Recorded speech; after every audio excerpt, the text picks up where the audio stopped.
From the brink of death to the pinnacle of health, discover how your plants can thrive with just a few simple changes. We're peeling back the leaves on the most common plant care mistakes and offering you the guidance to turn your wilting woes into flourishing victories.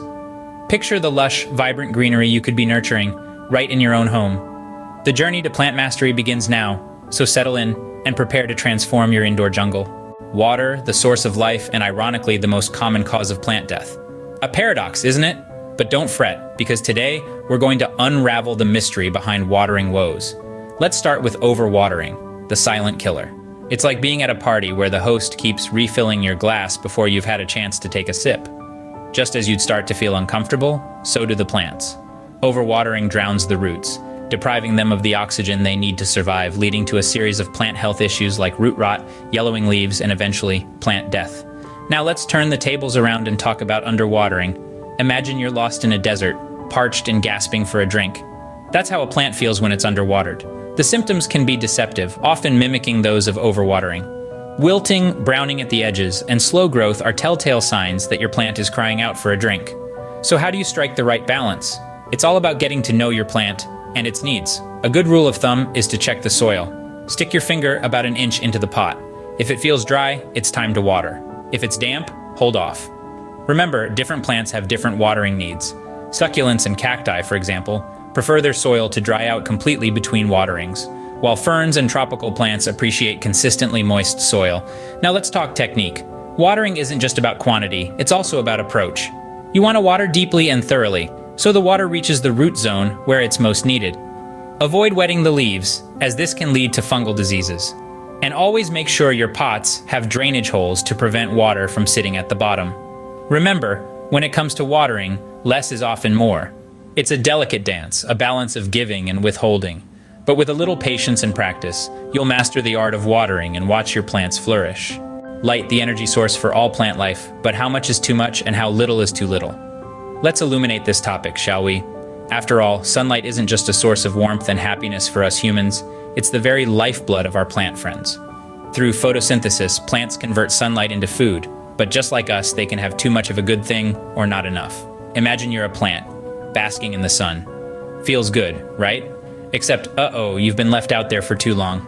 The sun's rays are intense and you start to feel a little crispy. Your leaves are turning yellow or even white. You're sunburned. That's right, plants can get sunburned too. On the flip side, what happens if you're a shade-loving ivy and you've been placed in a sunny window? You start to wilt, your leaves lose their vibrant green hue, and you feel, well, downright sad. This is what happens when plants don't get enough light. So how do we strike the right balance? The key is to understand your plant's specific light requirements. Some plants, like succulents and cacti, love basking in bright, direct light. Others, like ferns and snake plants, prefer indirect light or even shade. If your plant is getting too much light, consider moving it to a less sunny spot or using sheer curtains to diffuse the light. For plants that need more light, place them near a window, but be careful of direct sunlight that can scorch their leaves. And remember, the angle of the sun changes with the seasons, so you may need to adjust your plant's location throughout the year. Also, rotating your plants every few weeks can help them get even light exposure, preventing them from growing lopsided. In the world of plants, not all light is created equal. Knowing your plant's light needs and adjusting accordingly is a surefire way to keep them happy and healthy. Soil, the unsung hero of plant care. Let's dig into its importance. Imagine a world-class athlete trying to perform without the right nutrition. They might manage for a while, but eventually their performance will suffer. The same goes for your plants.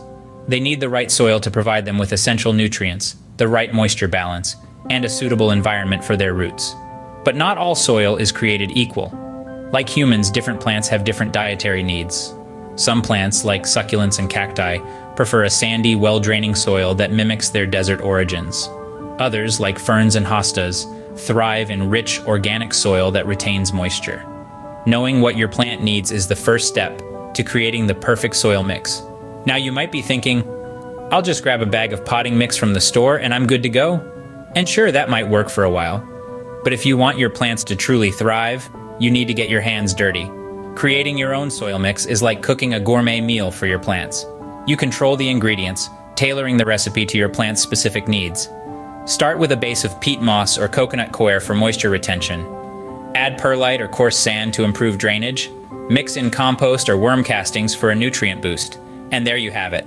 A homemade meal fit for a plant king or queen. But don't just take my word for it. Let's look at some before and after shots of plants that have been repotted with the right soil mix. Notice the difference? The leaves are greener, the stems are sturdier, and the overall growth is more vigorous. That's the power of good soil. So next time you bring a new plant home, don't just plonk it in any old dirt. Take the time to mix the right soil and watch your plant thrive. Remember, good soil is more than just dirt. It's the food, the drink, and the home for your plant's roots. Good soil is the foundation of a healthy plant.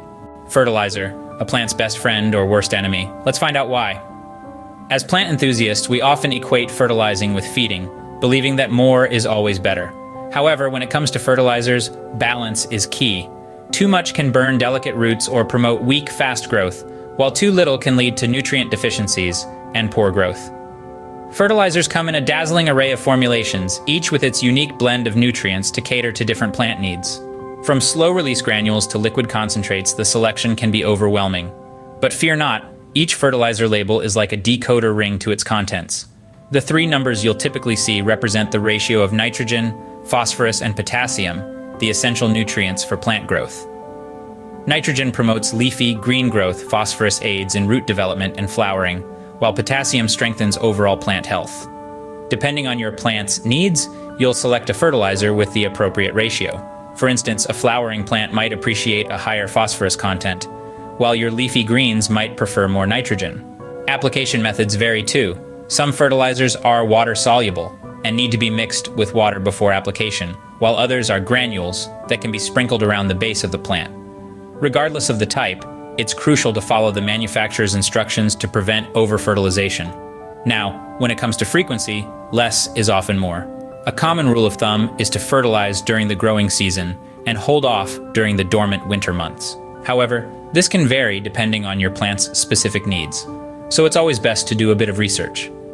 With the right fertilizer and schedule, you're not just feeding your plants.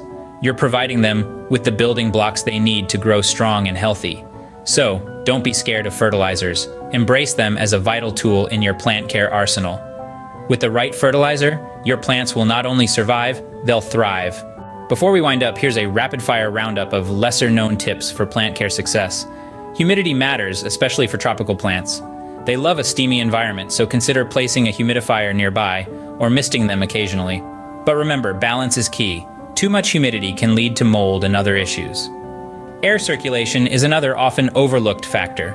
Plants need fresh air to thrive. Stagnant air can lead to pests and diseases. Ensure your plants have plenty of air movement around them. Pruning isn't just for aesthetics.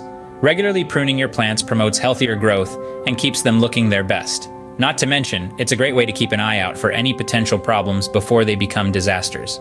Visualize a home filled with thriving, vibrant plants. Imagine the joy they bring as they grow and flourish under your expert care. It's within your grasp. With these tips and a little patience, you can turn your plant care mistakes into lessons learned and pave the way towards a greener, more vibrant future. So, are you ready to put these tips into action? To turn your drooping ferns and yellowing philodendrons into lush, thriving specimens? The journey to plant mastery starts with a single step, and you've already taken it by watching this video. Transform your home into a lush oasis. Subscribe for more green thumb secrets and share your success stories with us.